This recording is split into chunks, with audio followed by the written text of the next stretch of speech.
Class 11। In this video हम next topic को discuss करने वाले हैं। The next cell organelle is mitochondria. So what is mitochondria? Mitochondria actually एक ऐसा स्ट्रक्चर है जिससे जो भी सेल ऑर्गेनल्स हैं या हमारी जो बॉडी है उसे क्या मिलती है, उसे एनर्जी मिलती है। और जब तक हम इसे क्या करते, स्ट्रेन नहीं करते, बिकॉज जैसे मैंने आपको बताया था कि कुछ ऐसे स्ट्रक्चर्स है जो स्ट्रेन को एक्सेप्ट करते हैं। जब वो स्ट्रेन्स को एक्सेप्ट करते हैं तो वो उनका एक स्पेसिफिक कलर हो जाता है। तो जब माइटोकॉन्ड्रिया सेल्स जो है वो स्ट्रेन को एक्सेप्ट करती हैं तब वो माइक्रोस्कोप के अंदर आप उन्हें बहुत क्लियरली देख सकते हैं। अगर वो स्ट्रेन को एक्सेप्ट नहीं करेंगी देन अंडर द माइक्रोस्कोप हम इन्हें देख सकते हैं। जब आप उसे स्ट्रेन कर लें कलर उसमें दिखाई दे, और अगर वो स्ट्रेन नहीं होता तो हमें उसमें कोई भी बैक्टीरियल सेल या माइटोकॉन्ड्रिया नहीं दिखाई देती इन अ सेल।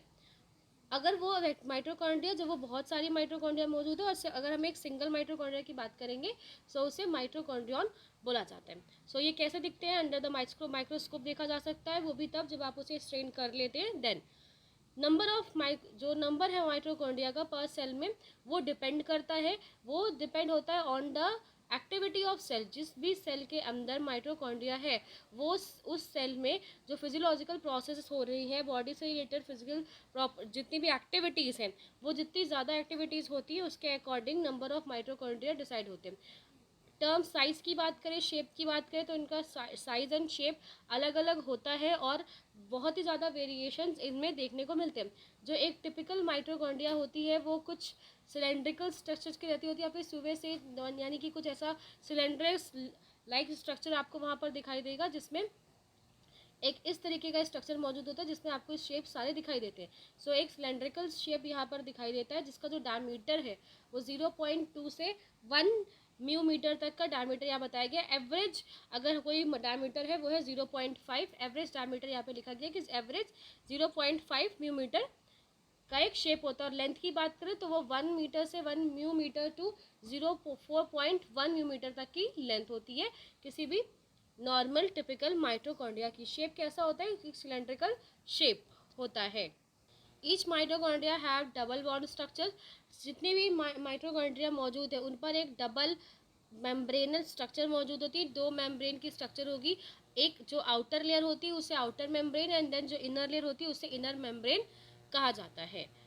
और इस तरीके से जो दो कंपार्टमेंट है किसी एक माइटोकॉन्ड्रिया के अंदर, जो दो कंपार्टमेंट होते हैं वो इजीली डिस्ट्रीब्यूटेड होते हैं। बाहर का जो एरिया है आउटर लेवल, उसे जो हम आउटर मेम्ब्रेन स्ट्रक्चर बोलते हैं। इनर साइड में जो मेम्ब्रेन स्ट्रक्चर है उसे हम क्या बोलते हैं?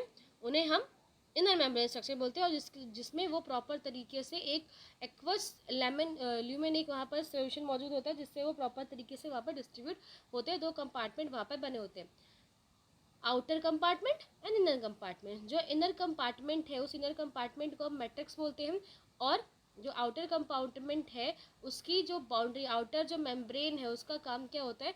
आउटर मेम्ब्रेन का काम है कि जो भी सेल ऑर्गेनेल है उसके आउटर का जो स्ट्रक्चर है, उसके बाहर से जो भी स्ट्रक्चर, जो बाउंड्रीज बन रही हैं उनको वो प्रॉपर तरीके से डेवलप करता है, बनाता है। वही जो इनर मेम्ब्रेनस स्ट्रक्चर है वो कुछ इनफोल्डिंग स्ट्रक्चर्स बनाते हैं जिन्हें हम क्रिस्टी बोलते हैं। इनफोल्डिंग स्ट्रक्चर जैसे कि आपको यहाँ पर डायग्राम में दिखाई दे रहा है कि ये क्या है? ये आउटर मेम्ब्रेन स्ट्रक्चर बाहर का एक स्ट्रक्चर है जो कि आउटर जो मेम्ब्रेन है उसको फॉर्म करता है, जिसे हम आउटर मेम्ब्रेन बोल रहे हैं। आफ्टर दैट एक इनर मेम्ब्रेन आपको ये दिखाई दे रही है, ये इनर मेम्ब्रेन है। और आउटर मेम्ब्रेन इनर मेम्ब्रेन के बीच में कुछ स्पेस होता है, उसे इनर मेम्ब्रेन स्पेस बोला जाता है। और inside the inner membrane matrix होता है, और इसी मैट्रिक्स में हमें क्रिस्टी दिखते हैं। क्रिस्टी एक्चुअली होता क्या है? क्रिस्टी जो ये इनर मेम्ब्रेन है इसकी ही जो शेल्स होती है वो कुछ फोल्ड हो जाती है, जिस तरीके से आपको यहाँ पर फोल्डिंग्स दिखाई दे रही है कुछ ऐसी। तो यहाँ पर ये फोल्डेड स्ट्रक्चर जो मौजूद है, इन्हीं फोल्डेड स्ट्रक्चर्स को हम क्रिस्टी कहते हैं। और यहाँ पर ही क्या होता है? एटीपी का फॉर्मेशन, जिसपे एनर्जी सिक्योर रहती है। सो यहाँ पर क्या बताया गया कि इनसाइड जो सेल है, इनसाइड जो मेम्ब्रेन होती है इनर मेम्ब्रेन, वो फोल्ड होकर क्रिस्टी का फॉर्मेशन करती है जो कि मैट्रिक्स के साइड की तरफ होता है, जिसका जो फेस है वो मैट्रिक्स के साइड में होता है। क्रिस्टी एक क्या करता है? जो भी माइटोकॉन्ड्रिया है उसका सरफेस एरिया थोड़ा सा इंक्रीज करता है, और इस सरफेस एरिया के through specific type of enzyme यहाँ पर फंक्शन करते हैं जो कि यहाँ से ट्रांसमिट। और ये एंजाइम्स कहाँ पे होते हैं? जो दो आपको मैंने लेयर्स बनाई, जो टू मेम्ब्रेन्स यहाँ पर मौजूद है, उन दोनों मेम्ब्रेन्स के अपने कुछ स्पेसिफिक एंजाइम्स होते हैं जो कि माइटोकॉन्ड्रिया का फंक्शन है। बेसिकली जो एनर्जी जनरेट करने का जो से फंक्शन है वो फंक्शन करने में फंक्शन प्रॉपर करने में हेल्प करते हैं। माइटोकॉन्ड्रिया एक साइड है किसका, एरोबिक रिस्पायरेशन का। एरोबिक रिस्पायरेशन दैट मीन्स एक ऐसा रिस्पायरेशन जिसमें ऑक्सीजन का यूज़ होता है। सो जिस भी रिस्पायरेशन में हम ऑक्सीजन का यूज़ करते हैं, रिस्पायरेशन भी दो तरीके का होता है, एरोबिक एंड एनारोबिक। एनारोबिक में क्या होता है, किसी भी ऑक्सीजन का यूज़ नहीं किया जाता, वहाँ पे कुछ अदर यूनिट्स यूज होती है। एंड एरोबिक रिस्पायरेशन में ऑक्सीजन का यूज़ होता है। तो जिन भी साइड्स में ऑक्सीजन का यूज़ होता है वहाँ पर माइटोकॉन्ड्रिया होती है, माइटोकॉन्ड्रिया में मौजूद होता है, माइटोकॉन्ड्रिया में ऐसा रिस्पायरेशन होता है। और उससे क्या रिलीज होती है, एनर्जी रिलीज होगी, और वो एनर्जी इन एटीपी के फॉर्म में यहाँ पर स्टोर हो जाती है। इसीलिए हम इस माइटोकॉन्ड्रिया को power house of the cell बोलते हैं, बिकॉज जितनी भी एनर्जी हमें मिलती है बाय द सेलुलर सिस्टम वो सारी चीज़ें यहाँ पर स्टोर हो जाती हैं। ऑल्सो जो यहाँ पर मैट्रिक्स मौजूद है, इनर मेम्ब्रेन के साइड में जो अंदर की तरफ मैट्रिक्स है उस पर सिंगल सेलुलर डीएनए मौजूद होता है, कुछ आरएनए मौजूद होते हैं, राइबोसोम्स मौजूद होता है। राइबोसोम्स भी कैसा 70s टाइप ऑफ राइबोसोम्स मौजूद है जो कि प्रोटीन सिंथेसिस में भी वर्क करते हैं, और कुछ अदर कंपोनेंट्स भी मौजूद है जो प्रोटीन के सिंथेसिस के लिए इंपॉर्टेंट होते हैं। माइटोकॉन्ड्रिया डिवीजन कैसे होता है, बिकॉज जैसे मैंने अभी आपको बताया कि सेल को जैसे फिजियोलॉजिकल प्रोसेस है, जैसे फिजियोलॉजिकल हम एक्टिविटीज़ कर रहे हैं उसके अकॉर्डिंग माइटोकॉन्ड्रिया ज़्यादा भी होती है कम भी होती है। तो माइटोकॉन्ड्रिया कैसे अपने नंबर को इंक्रीज करती है, बिकॉज आपने देखा कि यहाँ पे डीएनए मॉलिक्यूल मौजूद है, तो और डीएनए मॉलिक्यूल मौजूद है, डीएनए का क्या हो जाएगा, नंबर वहाँ पर डबल हो जाता है और एक फिशन की प्रोसेस आती है जिसमें एक माइटोकॉन्ड्रिया डिवाइड होकर 2 माइटोकॉन्ड्रिया में कन्वर्ट हो जाती है। आफ्टर दैट उससे 4 और 6 इस तरीके से 8 और इस तरीके से नंबर बढ़ते जाते हैं, और फिशन के through mitochondria according to the need of the cell वहाँ पर जनरेट होते ही रहते हैं। सेल्फ रेप्लिकेटिंग एक ये ऑर्गन है, खुद से इसमें रेप्लिकेशन हो जाता है और ये अपने नंबर्स को इंक्रीज करता है। वो खुद से उनमें रेप्लिकेशन क्यों होता है, बिकॉज वहाँ पर डीएनए मौजूद होता है। ये बहुत इंपॉर्टेंट है कि सेल्फ रेप्लिकेशन कौन कर सकता है। सो वहाँ पर डीएनए एंड अभी हम क्लोरोप्लास्ट के बारे में पढ़ेंगे तो क्लोरोप्लास्ट में भी ये प्रोसेसेस होती है। तो ये हमने पढ़ा अबाउट द माइटोकॉन्ड्रिया जो कि power house of the cell है। साइज के रिगार्डिंग वेरिएशंस होता है, नंबर के रिगार्डिंग वेरिएशंस होता है, बट जितनी भी एनर्जी है इनसाइड द बॉडी वो माइटोकॉन्ड्रिया में क्रिस्टी, जो आपको यहाँ पे क्रिस्टी दिखाई दे रहे हैं, इन क्रिस्टी के ऊपर एटीपी के मॉलिक्यूल्स आकर रहते हैं और यहाँ पर एनर्जी सेव होती है। नेक्स्ट जो सेल ऑर्गेनल्स है वो है plastids. Plastids are found in plant animals. Plant cells, जो प्लांट सेल्स होती हैं उन्हीं के अंदर हमें प्लास्टिड्स मिलते हैं। एनिमल सेल में हमें प्लास्टिड्स नहीं मिलते, सिर्फ और सिर्फ प्लांट सेल में प्लास्टिड्स होते हैं। और ऑल्सो कुछ एग्जाम्पल यूग्लॉग्नट्स का एग्जाम्पल है, उनके अंदर यूग्लॉग्नट्स जो होते हैं उनके अंदर भी हमें प्लास्टिड्स मिलते हैं। ये बहुत ईजिली ऑब्जर्व किए जा सकते हैं अंडर द माइक्रोस्कोप, बिकॉज इनका स्ट्रक्चर जो शेप होता है वो बहुत लार्ज होता है, जिसकी वजह से आप बहुत ईजिली माइक्रोस्कोप में इनमें देख सकते हैं। इन प्लास्टिड्स के अंदर कुछ पिगमेंट्स होते हैं, और ये पिगमेंट्स यहाँ पे कुछ पिगमेंट्स मौजूद है, ये पिगमेंट्स जो प्लांट का कलर है उस कलर के लिए रिस्पॉन्सिबल होते हैं। So on the basis of their pigment, जो पिगमेंट यहाँ मौजूद है उनके अकॉर्डिंग इन्हें 3 टाइप्स में डिवाइड किया गया है, chloroplast, chromoplast and leucoplast. The chloroplast में क्या होता है, क्लोरोफिल मौजूद होता है, क्लोरोफिल एंड उसके साथ साथ कैरोटीनॉइड पिगमेंट होता है। कैरोटीनॉइड पिगमेंट की वजह से ही जो ट्रैपिंग ऑफ द लाइट है, मतलब क्लोरोफिल में क्या होती है, फोटोसिंथेसिस की प्रोसेस होती है, फोटोसिंथेसिस की प्रोसेस के लिए एंड लाइट जो एनर्जी लाइट है उसको ट्रैप किया जाता है। तो यहाँ पर जो कैरोटीनॉइड पिगमेंट मौजूद है, ये कैरोटीनॉइड पिगमेंट बेसिकली रिस्पॉन्सिबल होता है लाइट को ट्रैप करने के लिए। लाइट से जो भी केमिकल एनर्जी निकल रही है उसको वो ट्रैप करता है, सनलाइट जो निकल रहा है उसको वो ट्रैप करता है एंड देन आगे जो प्रोसेस है उसमें यूज़ करता है। तो फिर क्लोरोफिल में कैरोटीनॉइड पिगमेंट है जो कि ट्रैपिंग के लिए यूजफुल होता है। नेक्स्ट अगर हम क्रोमोप्लास्ट की बात करें तो यहाँ पर कुछ फैट सॉल्युबल्स कैरोटीनॉइड्स होते हैं, यहाँ पर भी कुछ कैरोटीनॉइड्स है बट उनके कुछ अलग पिगमेंट्स मौजूद है, जैसे कैरोटीनेज, जेंथोफिल्स और कुछ अदर यहाँ पिगमेंट मौजूद होते हैं जो कि फैट सॉल्युबल पिगमेंट्स होते हैं। ये जो भी पार्ट्स हैं यानी जो अदर पार्ट्स होते हैं प्लांट के, उनको येलो कलर, ऑरेंज और रेड कलर प्रोवाइड करता है। हर एक प्लांट का जो कलर है, जो स्पेसिफिक कलर आपको दिखाई देता है, रेड, ऑरेंज, ग्रीन या येलो, ये सब किसी ना किसी पिगमेंट्स की वजह से होता है। और ये येलो बेसिकली जो ग्रीन कलर है वो क्लोरोफिल की वजह से होता है, और वो सनलाइट का को ट्रैप करके फोटोसिंथेसिस करता है, इसलिए उसे एक अलग बना दिया गया है क्लोरोप्लास्ट में।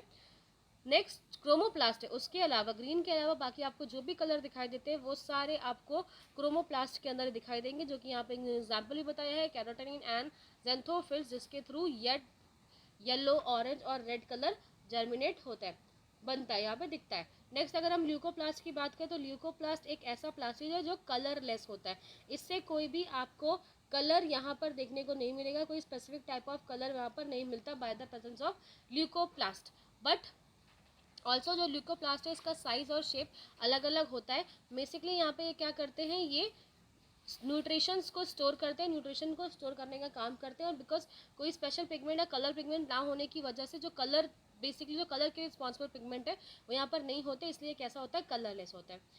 यहाँ पर हम क्या क्या सेव कर सकते हैं, या फिर ल्यूकोप्लास्ट में प्लांट सेल क्या सेव करती हैं, तो वहाँ पर एमाइलोप्लास्ट के रूप में यहाँ पर सेल लिखा था कि एमाइलोप्लास्ट होती है इस ग्लूकोप्लास्ट में, जो कि कार्बोहाइड्रेट को स्टोर करती है। जैसे एग्जांपल है पोटैटो में जो स्टार्च होता है यानी कार्बोहाइड्रेट्स होता है, उसको अमाइलोप्लास्ट सेल्स होती है जो कि क्या करती हैं, सेव करती है, स्टोर करती हैं। नेक्स्ट एग्जांपल इपेरोप्लास्टिस लिखा हुआ है जो कि ऑयल को स्टोर करता है। वेरेवर फैट्स जो होता है वो एरिलोप्लास्ट द्वारा स्टोर किया जाता है। फैट्स और ऑयल दोनों ही को एरिलोप्लास्ट सेव करते हैं, एंड जो प्रोटीन होता है वो एरिलोप्लास्ट के द्वारा सेव किया जाता है। सो ये भी हमें जो न्यूट्रिशन यहाँ पे मौजूद है in a form of carbohydrate, protein, fats, उनको सबको स्टोर करने का काम ल्यूकोप्लास्ट करते हैं। नेक्स्ट अगर हम और पढ़ें अबाउट द क्लोरोप्लास्ट, तो जो क्लोरोप्लास्ट है वो बेसिकली ग्रीन पार्ट में, ग्रीन प्लांट जो है उनमें मौजूद होता है। वो भी ग्रीन प्लांट के जो मीजोफिल सेल्स होती है, मीजोफिल सेल्स होती है लीफ की, उसके अंदर हमें क्लोरोप्लास्ट मिलते हैं। इनका शेप कैसा होता है, इनका शेप एक लेंस लाइक स्ट्रक्चर, जैसे जो लेंस का शेप होता है कॉन्वेक्स एंड कॉनकेव, ऐसा शेप हो सकता है इनका। एक ओवल शेप होता है, स्फेरिकल शेप होता है, डिस्क्वाइट शेप होता है, और कुछ रिबन लाइक ऑर्गन्स या रिबन लाइक स्ट्रक्चर भी आपको देखने को मिलेगा। इनका लेंथ वेरिएबल होता है, बहुत लेंथ में डिफरेंस आपको देखने को मिलेगा, जो कि 5 to 10 मिलीमीटर से माइक्रोमीटर से लेकर जो विथ है इसकी 2 to 4 मिलीमीटर तक होती है, मिलीमीटर तक यहाँ पे इसकी लेंथ होती है। देयर ऑल्सो जो इनका नंबर है, या किसी सेल में ये किसका कितना नंबर मौजूद होगा, उसमें भी वेराइटी आपको देखने को मिलेगी। जो क्लेमाइडोमोनास है ये क्या है, एक ग्रीन एल्गी होता है। इस ग्रीन एल्गा में आपको एक सेल के अंदर सिर्फ एक ही क्लोरोप्लास्ट देखने को मिलता है। बट वहीं पे कुछ अदर एग्जांपल्स है, जैसे कि मीजोफिल सेल, जो प्लांट की मीजोफिल सेल्स होती है, वहाँ पर 20 to 40 क्लोरोप्लास्ट मौजूद होते हैं। माइटोकॉन्ड्रिया की तरह क्लोरोप्लास्ट कैसा है, एक डबल मेम्ब्रेनस स्ट्रक्चर है। यहाँ पर भी डबल मेम्ब्रेन स्ट्रक्चर मौजूद होता है, जो एक क्या होता है, इनर लेयर, और एक होती है आउटर लेयर। जो आउटर लेयर है और इनर लेयर, दो आउटर लेयर ज़्यादा परमेबल होती है, इन द सेंस जो भी बाहर से न्यूट्रिशन आते हैं उसको वो परमेबल करता है, बॉडी के अंदर क्लोरोप्लास्ट के अंदर पास होने देता है। बट जो इनर मेम्ब्रेन है, इनर क्लोरोप्लास्ट मेम्ब्रेन होती है, वो सेलेक्टिवली लेस पेम्बरेबल होती है। वो सारे ही मटेरियल्स को बॉडी के अंदर या सेल के अंदर ट्रांसमिट नहीं होने देती, सिर्फ सेलेक्टिव जो मटेरियल्स है उन्हीं को वो क्या करती है, इनसाइड द सेल ट्रांसमिट होने देते हैं। इन दोनों ही सेल्स के बीच में कुछ स्पेस मौजूद होता है around the inner membrane. That means chloroplast की जो इनर मेम्ब्रेन है, उस क्लोरोप्लास्ट की इनर मेम्ब्रेन से लगा हुआ एक स्पेस स्ट्रक्चर मौजूद होता है, जिसे हम क्या बोलते हैं, स्ट्रोमा बोलते हैं।